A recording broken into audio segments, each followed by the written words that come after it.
have 3 days, we have 90 minutes, if we cover 3 chapters, and we have 30 minutes. So that's about exam number 2. So today we are going to, hopefully we can finish chapter 7. We are going to start chapter 8. So hopefully we will use like 2 meetings to finish chapter 8. So by next Monday we should be able to work on the practice. So the practice, exam number 2 practice will be available next Monday. So after finishing chapter 8, you can work on the practice. So last class we started to talk about continuous random variable or continuous distribution. We will in this chapter we talk about 2 models. One is uniform, the other is normal distribution.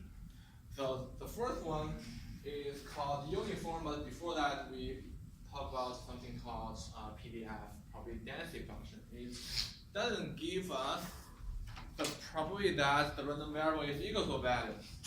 So that is something different from the probability math function that we learned in the previous chapter.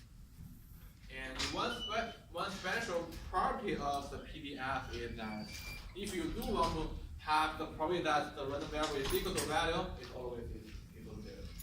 So that's something we can remember. So when it comes to the uniform distribution, so that means we are given 2 numbers or 2 pieces of information. The lower limit and the upper limit of the values of the random variable.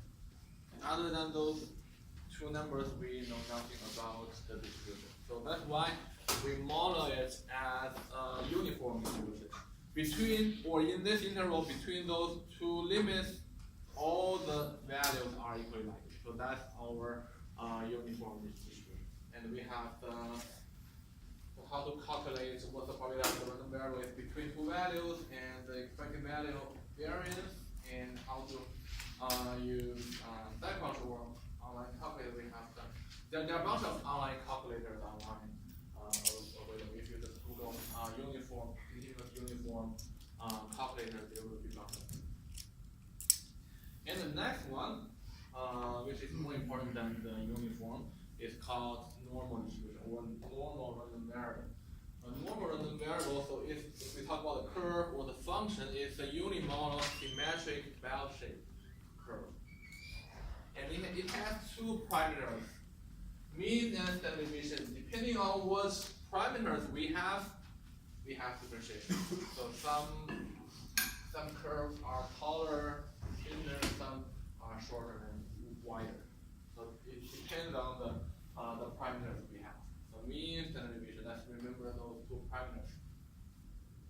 And we did this exercise. We can use StatCrunch or Excel, because the Excel function can only calculate the probability that the random variable is less than a value. But some cases we need to calculate the probability that the random variable is greater than a specific value. So in that case, we have to use 1 minus the less than case. So and still you can use the Excel function. Okay, that's something new to us. We haven't covered this in the last class. So normal distribution, there's one special case for normal distribution. It's called standard normal distribution. When we say standard normal distribution, that means the mean is 0. The standard deviation is equal to 1. So that we'll see this set of parameters that's called standard normal distribution. So why do we use this standard normal distribution? So in the following chapter, when we talk about hypothesis testing confidence interval, one of the critical value will be based on standard normal distribution. But still, that's still about bell-shaped unimodal and symmetric curve. We just have special requirements. Mean is 0, standard deviation equal. Right? So let's remember those 2 parameters for standard normal distribution. Mean 0, standard deviation equal. Okay, so that's the requirement we have for making a normal distribution as a standard normal distribution.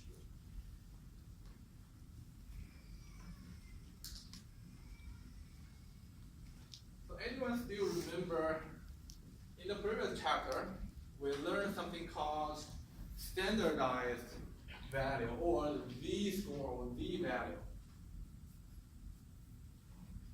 Anyone still remember how to calculate the z-value? So if we say, so we have a random variable x. So x follows x have the mean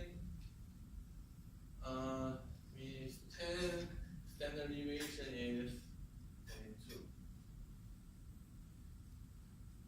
We want to standardize this x.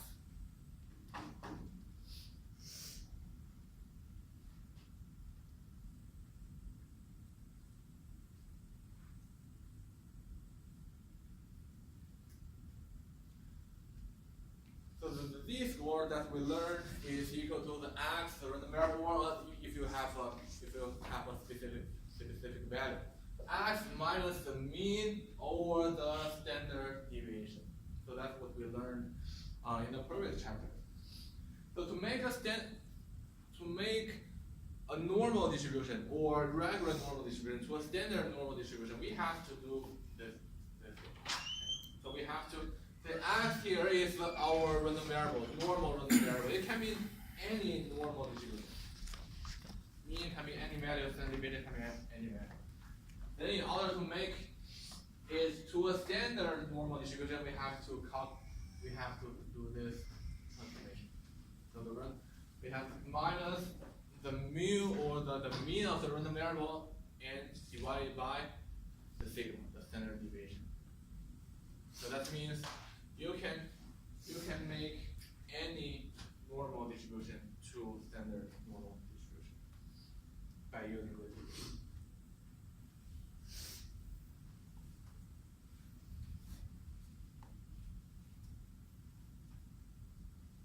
And again, we are going to talk more about standard normal distribution when we reach to the future chapters like hypothesis testing, constant interval, and all of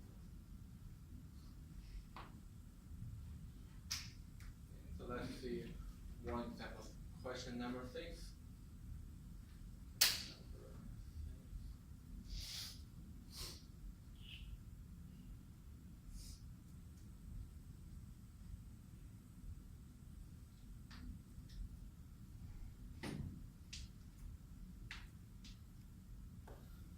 So here we have 3 questions. So we need to calculate the probability that z is less than 1.1, the probability that z is greater than or equal to 0.91. So the notation for the standard normal distribution is the small case z. So when you see the small case z as a random variable, normally we use it as standard normal random variable. So they don't have to tell you.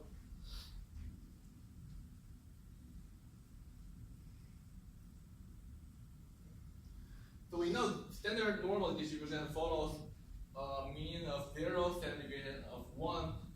So that's, if we write it out, it's like this. But sometimes the question or other people will just give you this one, z. And some people may tell you, okay, z follows the standard normal distribution. But you need to know when they say z or standard normal distribution, they mean this. That means the mean is 0 and standard deviation is 1. Although some person may not give you this part, but you need to know, we need to know. This is the one, those are the 2 values we are given.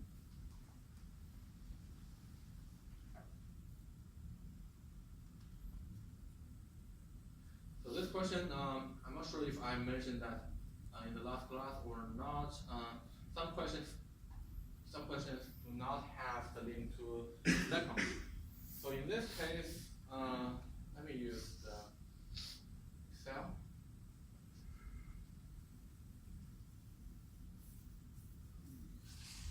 I want to calculate the probability that, let's just work on the first one. Z is less than 1.1. So we can use a normal distribution. If x is with x, so it's 1.1, that's it. Value we are interested in. Mean is 0, standard deviation is 1, and it's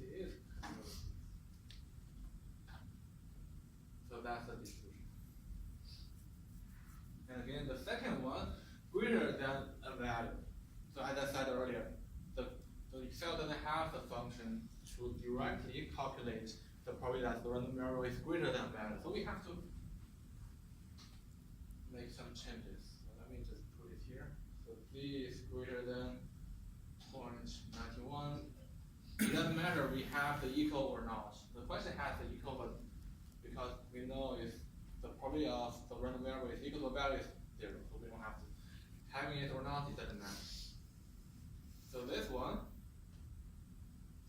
is equal to the probability that the 1 is 1 minus the probability that capital Z is less than 0.9 because the Excel cannot directly calculate this, but it can calculate less than. So we have to do one more step to do that. 1 minus norm. So the value we are interested in is 0.1. Mean is 0. Standard deviation is 1. And we need the CDF, cumulative distribution.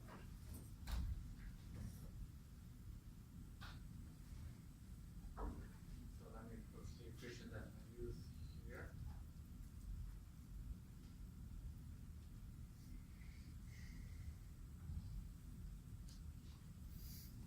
So this is how we use Excel to do those questions.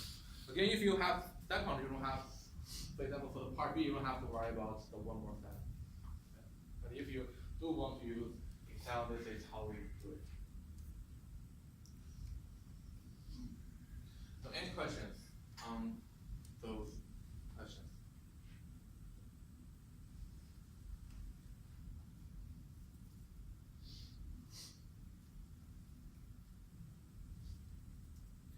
What do you go to in StatCrunch? The Stats calculate and then. So it's that calculator's normal. So for chapter 6, chapter 7, we learned a lot of distribution: binomial, geometric, Poisson, uniform, normal. So all the calculators are under the stat calculator, under the calculator folder, and you can find all the calculators here.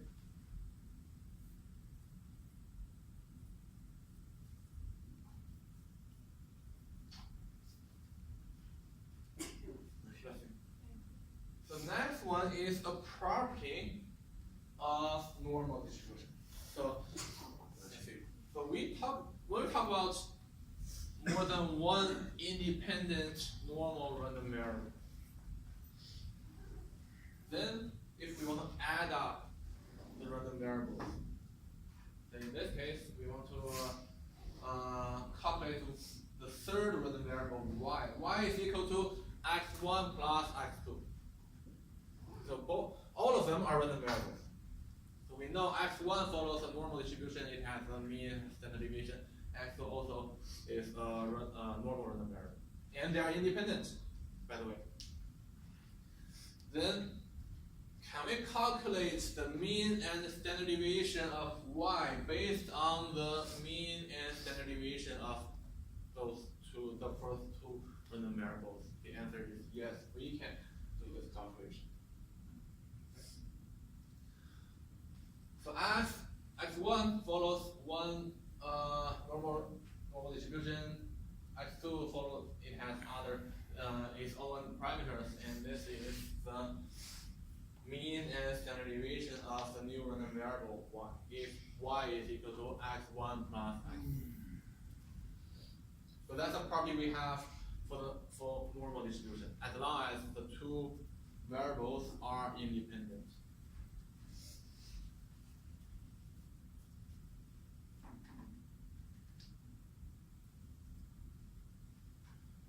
So what is the real application of this property?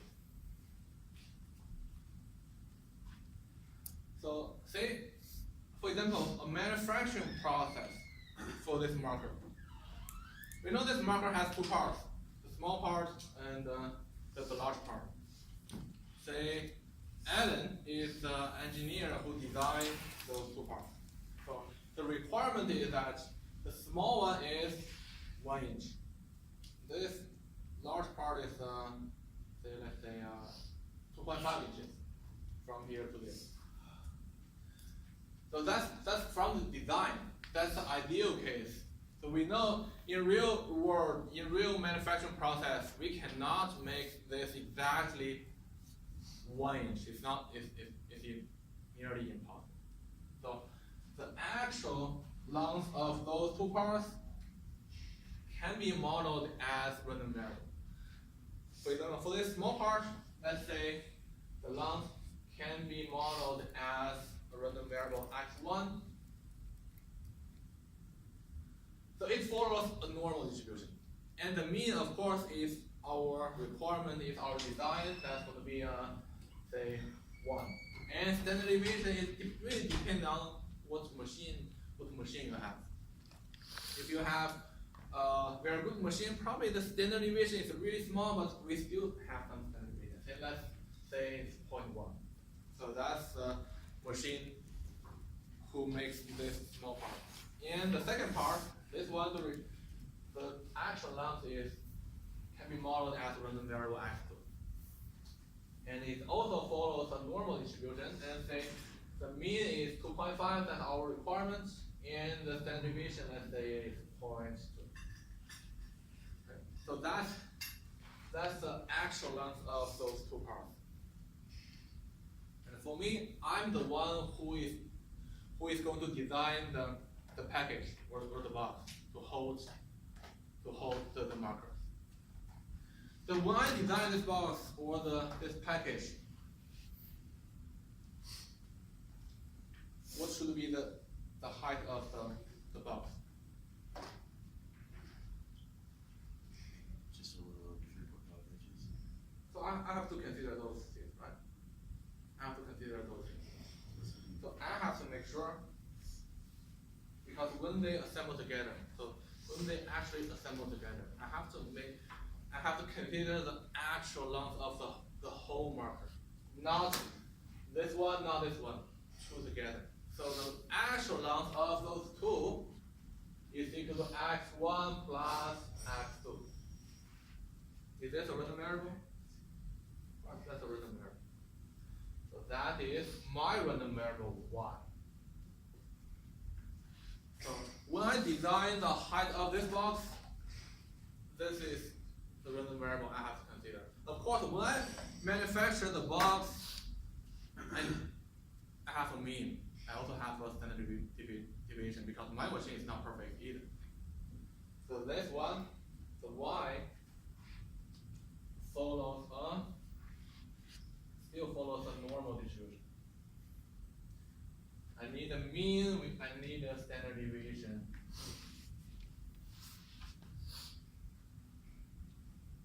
So I need to consider this variable. And I need this mean, I need this standard deviation so that I can decide what kind of machine I want to use and how I design this box. So that's why if Alan gives me those numbers, I can calculate this one by using this problem. So this is just a very simple case for implementing this property. What if you talk about assembling this computer? Of course, it has more than two parts. Then when you do the design, when you really do the manufacturing, you have to do a more complicated calculation work on it.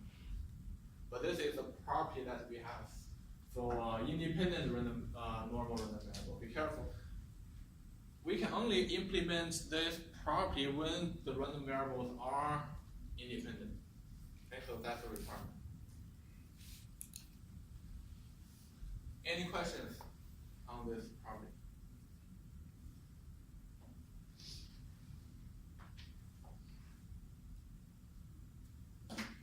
So the last topic in this chapter is a rule.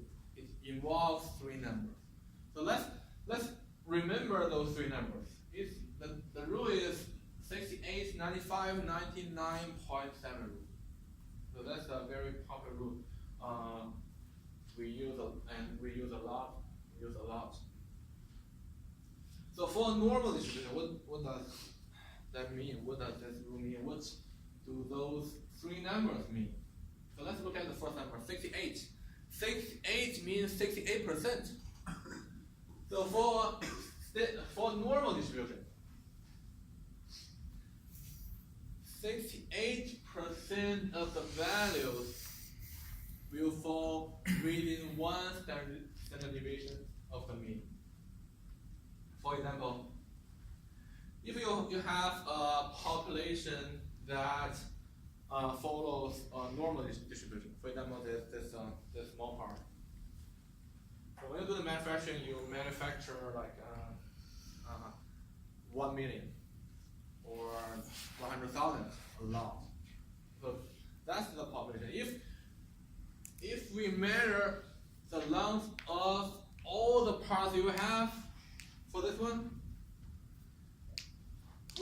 we can expect that 68% of the lengths will be within one standard deviation of your mean. Will be within one standard deviation of your mean. So that's what 68% mean, or what 68 means. And second number, 95%. 95% of the samples or the values will fall within two standard deviations of the mean.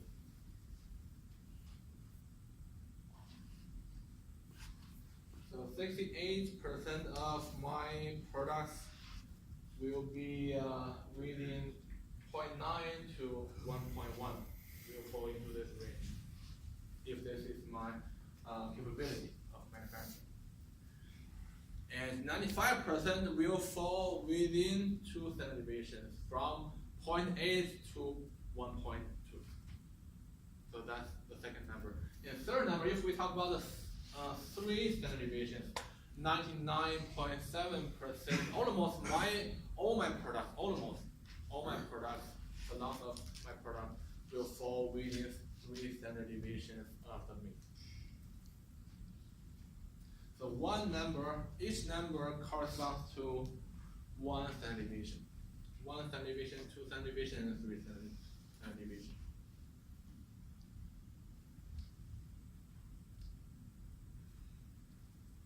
So how many of you heard of a concept called Six Sigma? So when you work on quality control, if you take that class, you will learn Six Sigma. So Six Sigma is kind of from this property. So far we have three standard deviations. So three standard deviations will have 99.7% of all your products. What about Six Sigma? Six Sigma, almost every piece that you produce will be in this Six Sigma. So if you produce 100 million products, there will be only 3.4 parts out of this 100 million that are not within Six Sigma. So the requirement is that if you meet the Six Sigma standard, you have to make sure if you make 1 million products, only 3.4 products can be defective. So that's the requirement. For example, if you make the laptop or the computer, if you want to meet the Six Sigma standard, you have to make sure that when you produce 100 million products, you are only allowed to have 3.4 defects. So that's a very high standard. Normally, firms cannot meet, not all the firms can meet this Six Sigma standard. If you meet like 4 Sigma or even 3 Sigma, that is already very good. Six Sigma is very, very strict standard. Okay, but you will learn more about that concept in other classes. So any questions regarding this rule? So those three numbers are percentage. 68%, 95%, 99.7%. Each number will correspond to 1 sigma, 2 sigmas, or 3 sigmas. So let's see one last question from this chapter. Question number 4. Okay, that's question number 4. So actual test. So we assume that the IQ score follows normal distribution. The mean is 100, standard deviation is 20. Then let's choose the curve or the model for the IQ score by incorporating the 68, 95, 99.7. So which, let me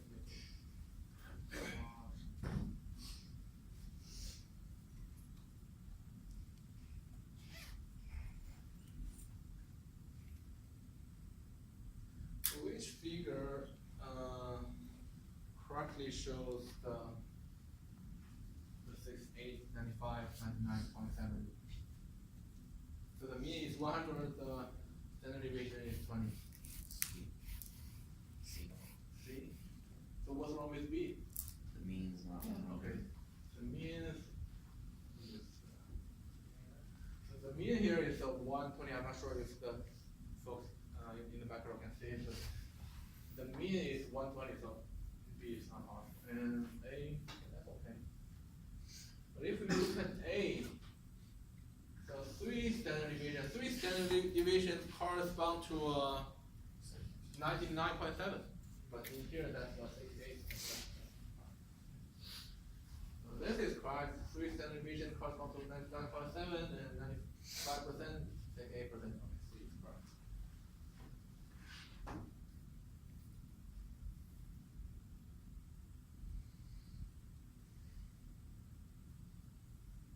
So B, in what interval would you expect the central 95% of IQ scores to be found? So if we look at the C is the correct one, so we just look at this one. The 95%, that's going to be the lower 2 standard deviations. So that's going to be 60, right?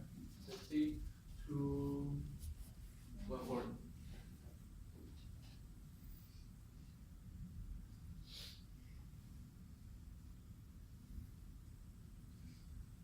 Part C, what percent of people should have IQ scores above 140?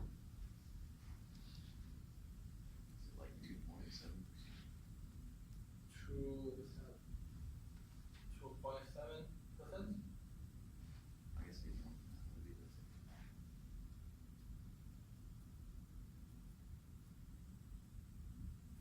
Oh, no, cannot show that.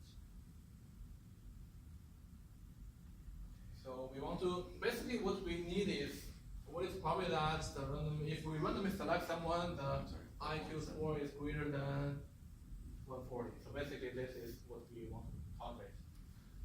So that's the figure we have. So we are looking at,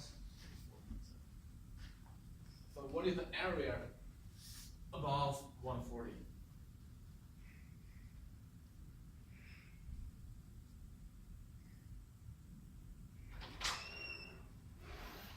So let me get rid of other things. Let me keep it.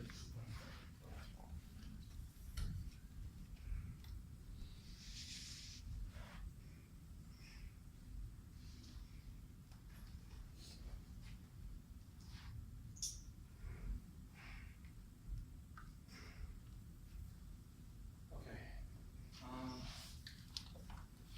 So we are only given three numbers.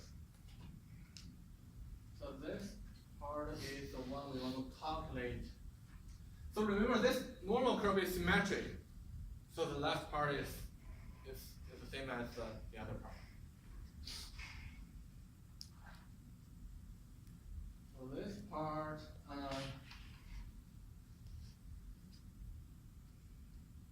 so what 1 minus 99.7. So if I do this calculation, 1 minus 99.7%.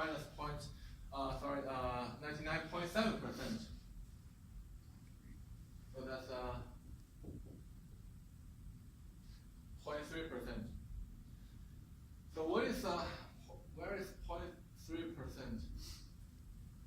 So from 60 to 140, that's 99.7%. If I remove that part, what will be left?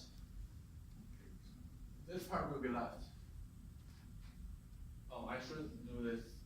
Okay, I shouldn't do this one. Because 140 is 2 standard deviations above the mean. So let me use the other one, 95. So that's going to be 5%. So this 95 is from 60 to 140. So if I remove this 95% from there, we'll be left with this part and this part. Right? Do you guys agree? And because it's symmetric, so the area above 140 is the same as the area that is below 60. So they're the same because it's symmetric. But in this question, we only need one of them. We only need the part that is above 140. So if I do this calculation, so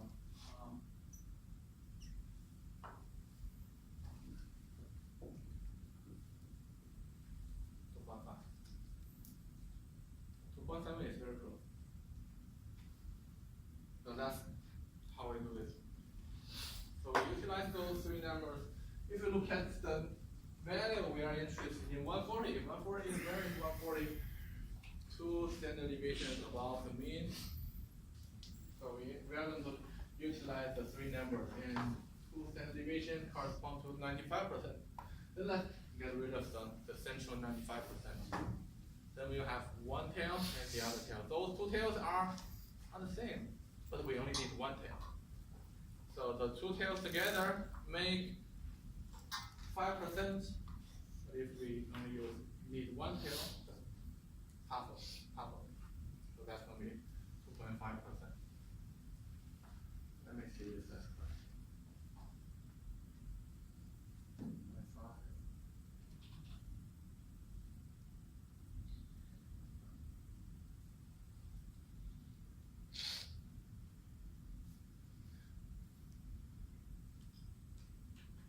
So let's do one more.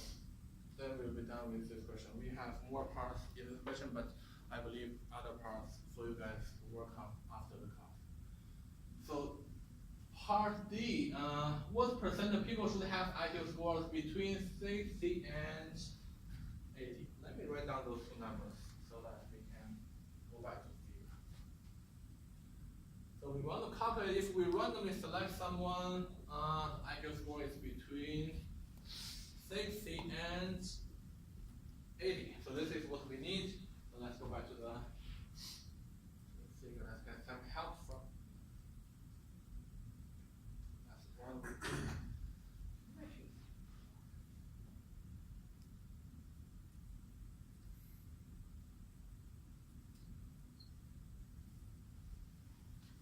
Between 60 and 80. Where is 60? Okay, here. We're talking about this area. 60, 80, this area.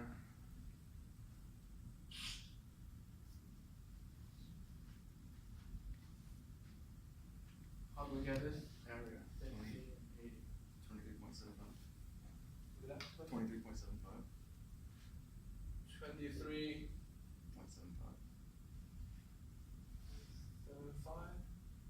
75%? Yes. So how did you do the calculation? It's a fourth of 95%. It's fourth of 95%? Yes. Let's see, 95 words, that's fine. Here is 95%.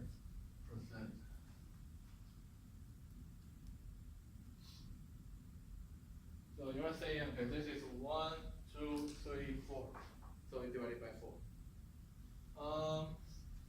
But right now we are talking about probability. So the interval, sure, that's all of them are correct. But we are talking about the area.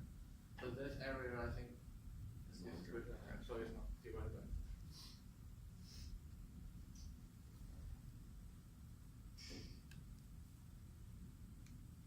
So 60, 80, and 80.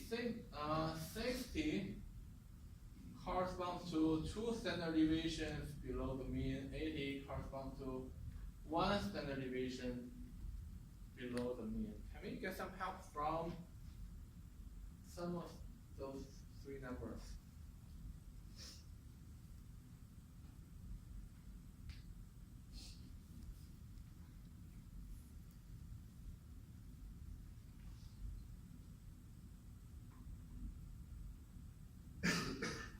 So what if I do this? Let's say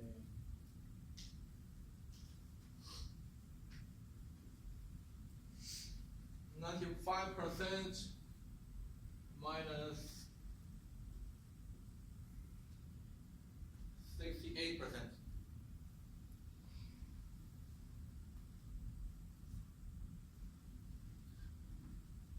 So which area or which areas does this calculation give us?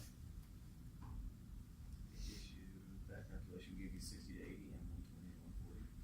So that means because this is 2 standard deviation and that is 1 standard deviation. Basically, after I do this calculation, we will be left with this area and this area, right? They're the same, right? They're the same because it's symmetric. They're the same, but we only need one. We only need one of them. So we just. So what is the result of this one? So that's going to be 27%. Yes. Then we only need one of them. So divided by 2, that's going to be 13.5%. So that's how we do this. So no matter if this one or the previous one, when we are given a number or 2 numbers, let's go back to the figure to see what percentage or how many standard deviations each number corresponds to. Then we can get some help from those numbers. So that's how we do this. Let me see if we have.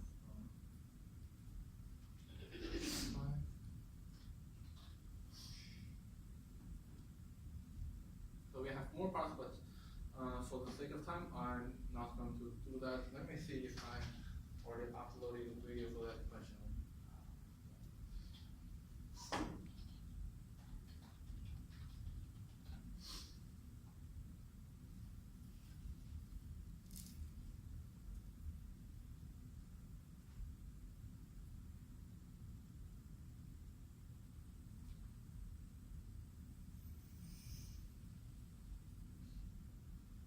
So that's question. Question 5. I already uploaded a few videos, including the video for question number 5.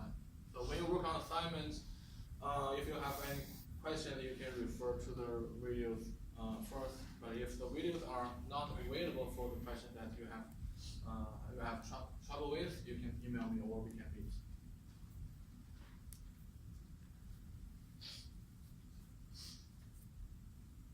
Alright, that's all we have for chapter 7. So we are done with chapter 7. Chapter 7 basically talks about continuous random variable or distribution. So we only talk about 2, uniform and normal distribution. So I would say normal distribution or normal random variable is more important than uniform, but still you need to know how to calculate some probabilities if the random variable follows uniform distribution. Okay, so that's all we have for chapter 7. And next, we are going to start.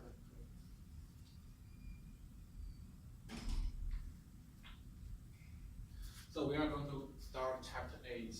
Chapter 8 is about sampling. In this chapter, we don't have to do the calculation. Okay? We don't have mathematical calculation in this chapter, so we can get relaxed a little bit. So this chapter, we will talk about some sampling methods, and also we will talk about a concept about population and sample. What is sample? What is population? What are those? And how do we design survey and so forth? So that's something we need to talk about in chapter 8. So the first concept, before we talk about the sampling method, we need to be clear about some terms. One is called population, one is called sample. I know some of you have done some surveys in other classes, or if you are a member of some student organizations, you have done some sampling or survey. So those two parameters, or the those two terms are related with your survey. So what is population? The population is the group of people or group of individuals you really want to study by doing survey or collecting samples from experiments and so forth. So that's the group of individuals or people you really want to study. Then what is sample? Sample normally is a subset of the whole population. And you study this sample in order to get some information about the population. Because in most of the cases, more than 99% of the cases, you don't have access to the whole population. For example, if you want to study all the residents in Georgia, for example, you want to study their average income, household income, or you want to get their opinions about a movie, let's say. Do you like this movie or not? It's impossible to reach out to everyone in Georgia. Then how do we do the study? We collect a sample. So if you look at this circle, the big circle is the population. We want to study a large group of individual population, but we don't have the money, we don't have the time to study everyone in this population. So we collect a small group of individuals or people to study. Then we ask them questions. For example, you can ask questions, you can ask your friends, email us, or you can ask your classmates. So you randomly select 20 or 30 students on the campus. You ask questions. Then that is your sample. That is your sample. Then you get their opinion, hoping that their opinion will reflect the opinion of the whole population in Georgia. So that's what we do when we do the survey, when we do the sample. So that's the difference between population and sample.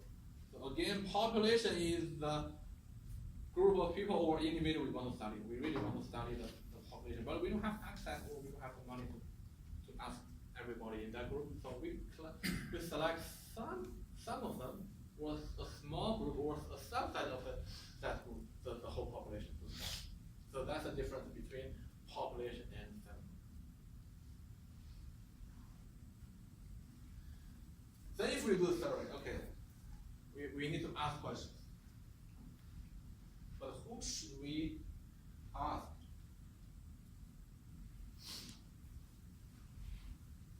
So everyone knows what survey means. We don't have to spend time on that term. But the other term is called bias. We have to talk about this bias. So what is bias? So the summary characteristics of a sample differ from the corresponding characters of the population that you want to study. So the key question is, so when you designing the questions, that's difficult for sure, but after you have questions, you need to make sure you ask the right people. So what is bias? The sample is different. The characteristics of the sample is different from the characteristics of the population. For example, you want to study, if you have a retail business, you really want to study your customers. Then this is what other people did. So in retail business samples customers as they come in the door, they may be missing an important part of their potential customer population, the people who choose to shop somewhere else. So the customer is the population you want to study.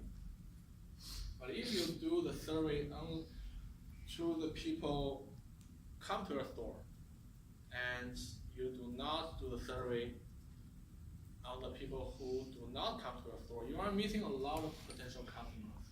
So when you run a business, so you are hoping to get other people's customers to your place. Okay? But if you don't do the survey to that part of people, you are missing a lot of customers, and that is bias. That is bias. The sample is different from the population. So if I want to study Georgia residents' opinions about, say, a candidate or a presidential candidate, what if I only do my survey at Busa State University? That's going to be a problem. That's going to be a problem. Busa State University students cannot represent the Georgia population. Of course, here we have a lot of students, but when we do the presidential election, there are a lot of other people here. People are working, people who have retired, and so on and so forth. If I only get my sample here, I cannot get any information from those people. So that's going to be the bias. So bias is something we have to avoid. If we have bias when we do the sampling or when we do the survey, our result will be it's not going to be valid enough for us to use. There will be a problem using the data. So let's be careful of the bias. So that's the first one. So I will introduce another term which sounds similar to the bias, but we will talk about that later. So 3 ideas of sampling. How do we do the sampling? The first one is randomize. So when we select the individuals that we want to study in our sample, we have to randomly choose someone. We have to randomly choose someone. So it's to make sure to get an average of the whole sample work, or the whole population. And a lot of factors we do not know. We have to make sure we do not miss some important factors. We need to be fair. So if I want to get students' opinion about our shuttle schedule, I can do a survey. So if I stand out of that door, I know not many people use that door to enter the building. If I go there and ask questions, of course I will get some results. But the problem is, I want to get some opinions from the students who take shuttle. I don't think people who take shuttle will enter the building from there. They will enter the building from there because the shuttle will stop there.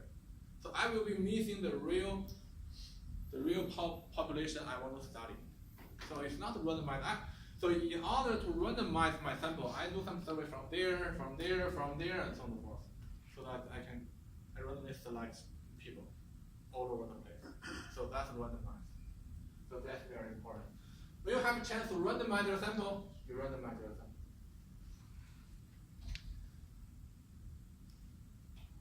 The second one, the sample size. So we talk about population and sample. Normally the population size is not that important, but sample size is very, very important. So what is sample size? How many people you want to study? How many individuals you want to study?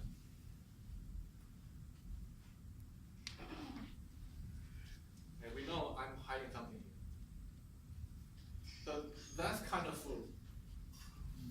If I only give you one chance, I only give you one bite. So probably here, so that's the part you're gonna bite. Then I ask you, what is this behind this box? Do you guys know? But this one, I know that this is bread, right? That's bread. That's a piece of bread. If I only give you one bite, which means the sample size you have is 1. What is hiding there? What is the population? The food itself is a population. It's really hard to know if we have limited sample size. It's a crispy chicken sandwich. So in order to know it is a crispy chicken sandwich, we have to try this part, the vegetables and the meat, and so on and so forth. So the sample size is very important. If you want to do a sampling or a survey, if you only ask 2 people, that's not good. So the sample size is very important. But in the following chapters, we will talk about sample size. Should we use 10 people, 20, 30? Is 40 enough? So we'll talk about the sample size in the later chapter.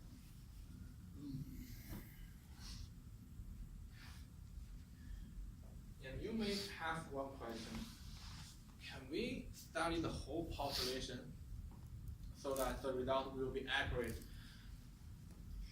It is possible. I didn't say it's impossible for every case, but it's really time consuming. So census, we know what census means. So you have to study each individual in your population, the whole population. The problem is, it's really hard to do that. So if you want to study let's not say the whole Georgia, let's say the Knox County. So here is the result, some birth rate in 2015. So the birth rate, we have birth rate was more than 1,600. So that means the whole year more than 1,600 babies were born. That means if you do the census, every day you have at least more than 5 new babies. So you finish today's job, and tomorrow you find out, okay, yesterday I missed 5 new babies. So that's why it's really hard to study the whole population. So that's why we study sample instead of doing the whole population.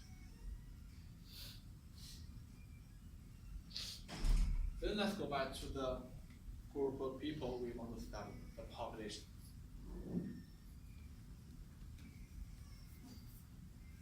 So what do we want to study?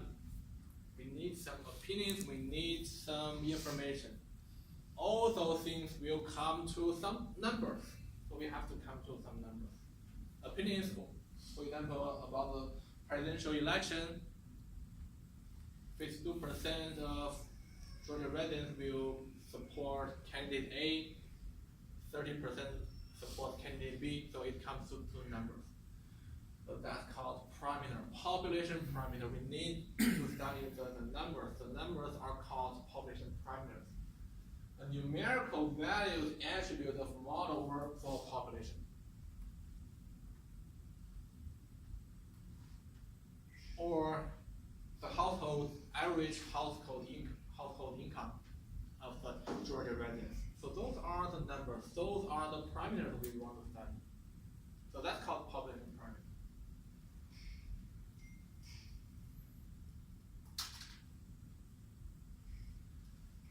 Then statistic or sample statistic as we discussed, in most of the cases, it's impossible to study the population. So we collect sample, we study a number or information from the sample, and we use that number to estimate the population. Here is the whole process, how this process works. So this figure is very important. So let's remember how we define the relationship between the population and the sample. So this a large group of people, that's our population. We want to study those people, a lot of people. And that's the population. What information do we need from those people? Some parameters, some values. For example, the mean, the population mean, for example, the average household income. So that's the number we need. That's it. So that's the number we need from them. But we don't have access to everybody. Then we decided, okay, let's select a small group of people. We have 6 people here. So let's study those 6 people. Then ask them, what is your income? What is your income? Then we get those 6 people's number. Say 50,000, 60,000, and so on and so forth. Then we do the math, we do the calculation. Okay, the average is 60,000 per year. So what is 60,000? 60,000 is called sample statistic. So that the number that we get or the number that we calculate from the sample is called sample statistic. So here's the difference. This is a population parameter. So this is a real value we want to know. So we don't have access to everybody.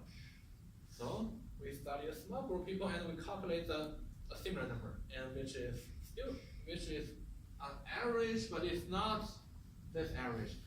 So this is called sample statistic, and this is called population parameter. After we have the sample statistic, we try to use the sample statistic to estimate this population parameter.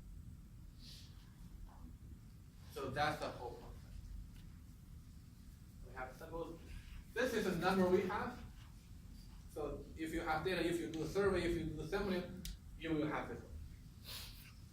So this one, you have to use this number to do the estimation for this. So that's the whole process of doing that.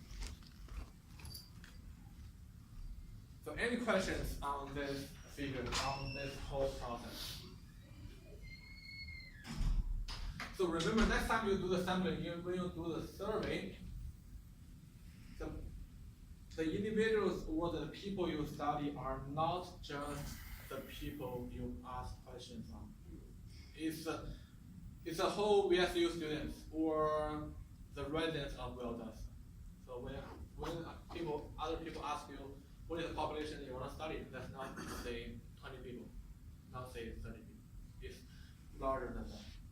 So that's the whole process when we do the sample. So sometimes when you have the number, you may say, okay, if the average the household income is 60,000, you may say, okay, for the whole Georgia or for the whole North County or for the whole Busa, the average is 60,000. So that's going to be a problem. We cannot give a single number for this one because this one is different from this number. But we will talk about how to use this one, estimate this one in the following chapters. But in this chapter, what we need to know is this whole process. So we will talk about from here to there in the later chapter. So any questions on this process?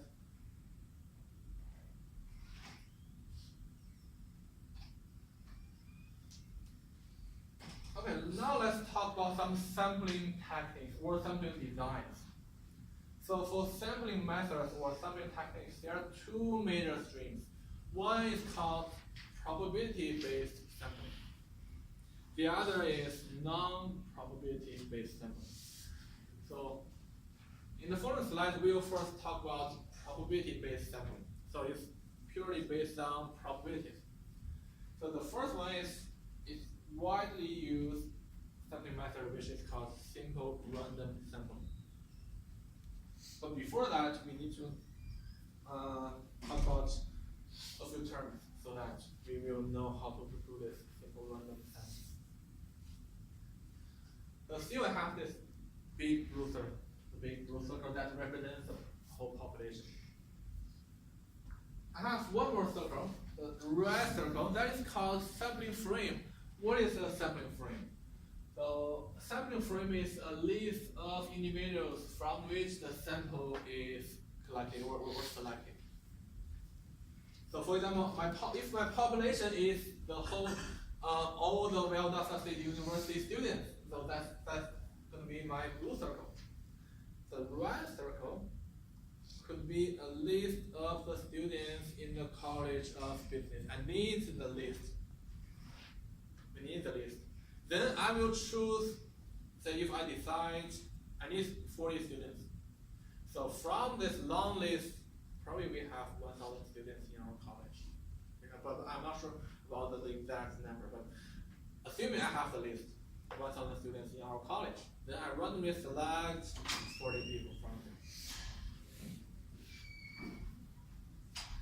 So that's the population sampling frame and our sample. That's the relationship.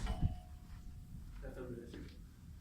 So I have here I do have a circle for population. I do have a population circle for population. That means I can define my population, or I have finite individuals or people in my population. Although I don't have access to everyone, but I know we have like 1 million people or 100,000 people. But in some cases, we do not have this circle. We don't know what is the boundary of our population, our customer or populations. So assuming you are running a restaurant or with Wendy's, Burger King, Chick-fil-A, and so on and so forth, and you want to do a survey. So what's going to be the population? Can you define how many customers or let's say potential customers you have? Do you have a number?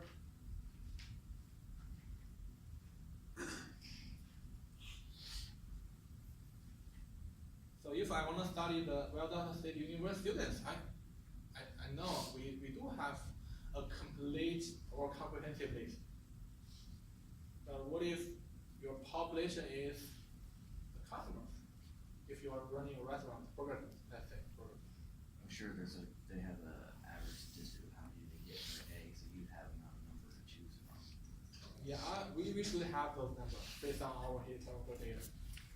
But if we talk about potential customers, depends on which area we are in. So if we talk about a restaurant in Valdosta, probably more than 95% customers are Valdosta residents, of course. But if I'm not sure if you know there's a Burger King near I-75. So if you go Valdosta Road to I-95, the other side of the I-75, there's a Burger King. What if we have about that restaurant? Still, some Valdosta residents will go there. I don't go there sometimes. But what about the people who travel on I-75? Probably they will stop and grab something to eat during lunchtime or dinner time. So in that case, population is really hard to define. In that case, I cannot draw a circle for population.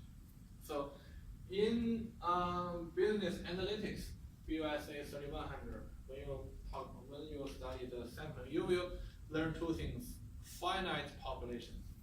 So this is our case for VSU students, and the other case is infinite population. You don't know how many people are there or how many individuals are there for your population. But that's not the topic of our class. But so this one, so most likely we are going to use, we apply this method to finite population. we need a list. We need a list. We need the samples. So in this simple random sampling, everyone has the equal probability to be selected in my sample. So if we have 50 people here, so everyone has 1/50 chance to be selected. If we have 1,000, everyone has 1/1000 probability to be selected. So that's the key of the simple random sampling. After you have the list, say I want to select 40 students or 40 people, I just randomly select 40 people from this number. That's it.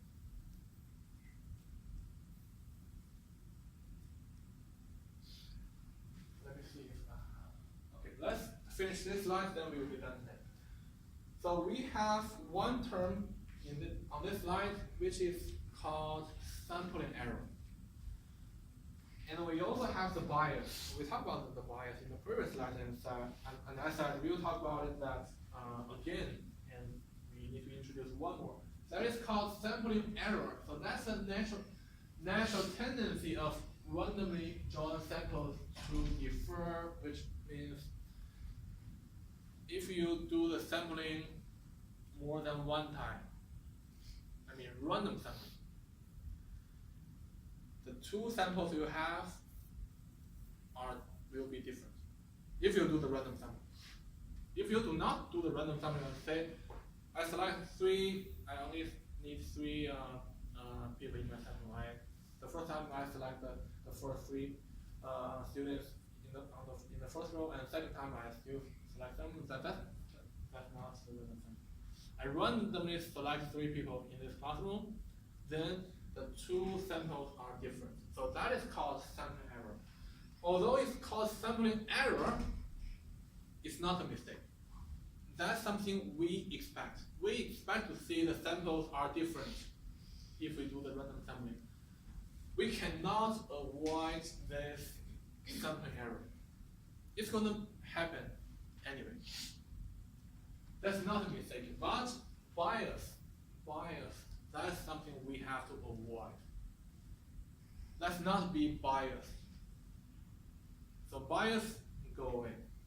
It's a correct? Go away. Sampling error we cannot avoid.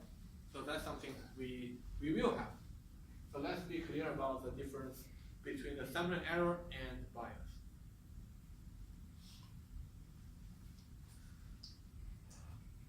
So any questions on the sampling error and the bias? Let's see. Okay, I don't think we have enough time to cover the rest. So we will stop here and we will meet again next Monday. I already made the chapter 8 assignment available. If you want to work on it, you can work on it. Yeah. Thank you guys.